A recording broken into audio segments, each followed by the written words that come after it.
cher Alain, tu incarnes l'excellence de la recherche française et les valeurs de la République que notre école porte fièrement.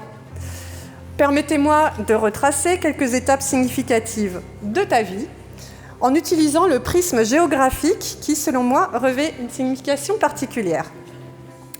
Tu es né en 1947 au sein d'une famille d'instituteurs du sud-ouest de la France.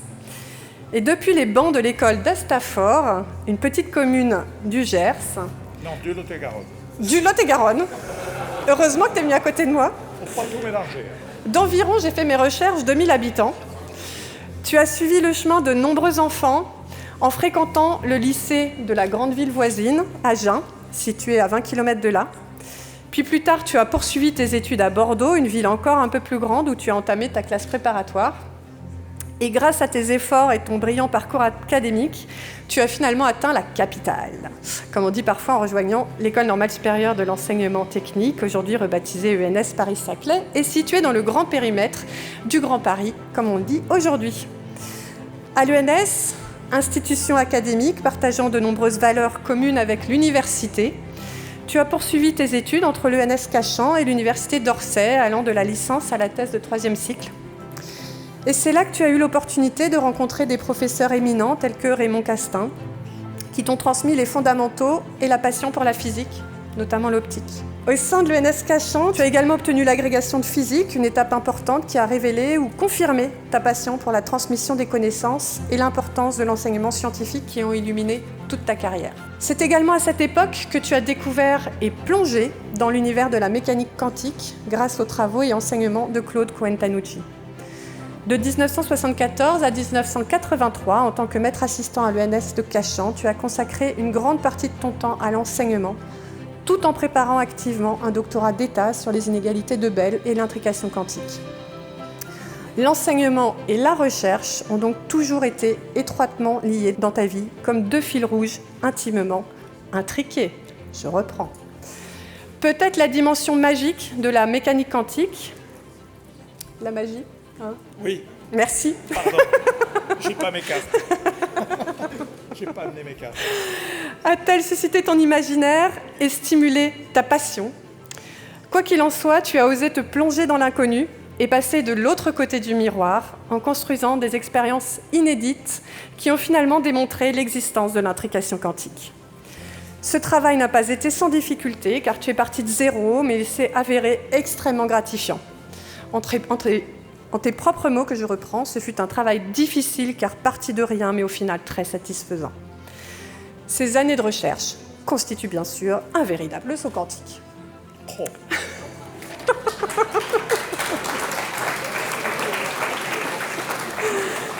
De 1984 à 1985, tu as fait un passage à l'Institut d'optique où tu as réalisé d'autres expériences sur les fondements de la mécanique quantique. De 85 à 92, tu as rejoint Claude Cohen-Tanucci à l'ENS Paris et au Collège de France et contribué à ces expériences de refroidissement d'atomes laser qui ont finalement valu à Claude le prix Nobel de physique en 1997. Quelle filiation! Par la suite, de retour à Orsay, tu as créé au sein de l'Institut d'optique le groupe d'optique atomique, la chaire Augustin Fresnel. Aujourd'hui, en tant que professeur émérite, tu demeures actif à l'IOGS, partageant ton temps entre l'Institut d'optique, l'École polytechnique et l'ENS Paris-Saclay. Le prix Nobel de physique que tu as reçu cette année est la consécration d'une carrière extraordinaire, guidée par ton intuition scientifique, ta persévérance et tes collaborations profondes et inspirantes qui ont également nourri ton imagination. L'ENS Paris-Saclay reste ta maison de cœur. Tu es membre du conseil scientifique et toujours prêt à apporter de bonnes et nouvelles idées. Tu continues à y enseigner et il m'a été donné le plaisir de te croiser par hasard un jour sur le campus de l'ENS à la sortie d'un de tes cours de la formation Artec. Les étudiantes et les étudiants ont une chance inouïe de pouvoir bénéficier de ton savoir. Un de tes collègues proches à l'ENS, Jean-François Roch, m'a communiqué des éléments très marquants pour lui. Depuis vos premières interactions à l'automne 91, lorsque tu as supervisé les travaux dirigés de son cours d'optique non linéaire à Supoptique, il a été frappé par le temps et le soin que tu accordes à tes activités d'enseignement. Apparemment, tu ne cesses de travailler et retravailler sur tes sujets, ce qui lui donne l'impression que tu es également un chercheur par la pratique lorsque tu enseignes. Les deux aspects sont donc toujours indissociables chez toi. Tu lui as également appris comment rédiger des sujets d'examen et il estime en partie de voir ce recrutement à l'ENS Cachan en tant que professeur en 1998 à la méthode Alain Aspect appliquée à quelques sujets de concours réussis. Enfin, un dernier point que peu d'entre nous connaissent, tu as joué un rôle déterminant dans le maintien d'un département de physique à l'ENS Cachan. Nous te sommes énormément reconnaissants et encore bien plus. Tu te définis toi-même comme un fils de l'école républicaine qui t'a permis de réaliser des choses extraordinaires, sans renom ni moyens. Et ici, à l'ENS, nous sommes extrêmement fiers d'avoir contribué en partie à ta formation, d'avoir soutenu tes débuts dans la recherche et d'avoir accompagné tes choix académiques. Afin de témoigner notre attachement et notre immense admiration, nous avons décidé de donner ton nom à l'amphithéâtre principal de notre école, celui où nous étions tout à l'heure. C'est notre manière de rendre hommage à ton travail de chercheur extraordinaire, ainsi qu'à ton engagement pour les jeunes et pour la science.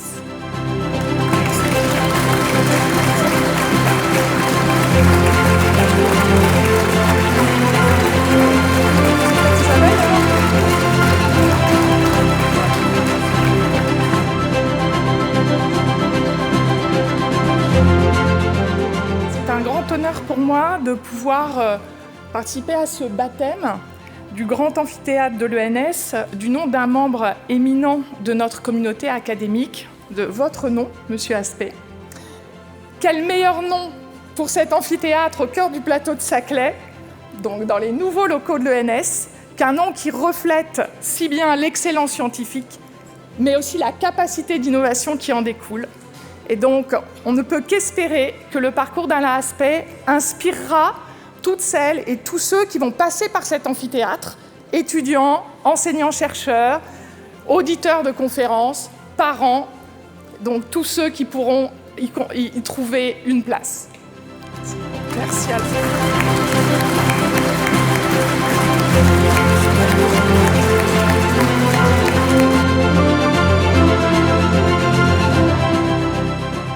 C'est une impression bizarre que de voir son nom attaché à un amphithéâtre de l'établissement qui a joué un rôle tellement important pour moi. Mais je ne veux pas bouder mon plaisir tout en manifestant ma reconnaissance pour l'école. Je ne vais pas vous infliger à nouveau la longue description des sujets sur lesquels l'ENS a changé ma vie et je me contenterai des têtes de chapitre. L'ouverture à la physique moderne, la liberté de prendre des initiatives pendant les études, la formation aux techniques de communication pendant la préparation à l'agrégation, la proximité avec les sections appliquées qui m'a fait voir l'intérêt des applications, un poste d'enseignant-chercheur me permettant de choisir ma recherche, l'autorisation de choisir un sujet déjanté, last and not least, comme on dit chez nous, en Lot-et-Garonne. Je vous rappelle qu'Aliénor d'Aquitaine et Plantagenet ont été longtemps, donc last and not least, c'est presque du patois du Lot-et-Garonne. Last and not least, comme on dit dans mon pays, la rencontre avec mon épouse Annie. C'est ce que l'ENSET m'a apporté. Parmi tous ceux qui, dans cette école, ont joué un rôle important, je veux citer un nom, celui de Gérard Fortunato, qui était directeur des études de physique pendant tout le temps où j'étais à l'école, d'abord comme élève, puis comme enseignant. C'est lui qui a su accompagner avec bienveillance mes changements de trajectoire. C'est lui qui a réussi à convaincre son collègue de physique, M. Castagnier, de demander en commun à la direction un poste pour moi qui m'a permis de faire cette thèse qui m'a conduit 40 ans plus tard à Stockholm. C'est lui qui m'a soutenu dans ce projet de thèse malgré les critiques. Comme tu l'as dit, ma gratitude à l'égard de l'école m'a conduit à toujours répondre positivement aux sollicitations, par exemple le conseil scientifique, ou quand Jean-François Roch, écoute Jean-François un peu, ou quand ah oui, ça a toujours été comme ça. Ou quand Jean-François Roch m'a demandé de venir participer à l'enseignement Artec. Aujourd'hui, on me demande simplement d'accepter un honneur. Comment ne pourrais-je pas répondre avec enthousiasme et à nouveau, je le dis, gratitude. Et pour conclure, je forme le vœu que les cours et les conférences qui seront donnés dans cet amphithéâtre inspirent les élèves et leur permettent d'aller au bout de leur projet.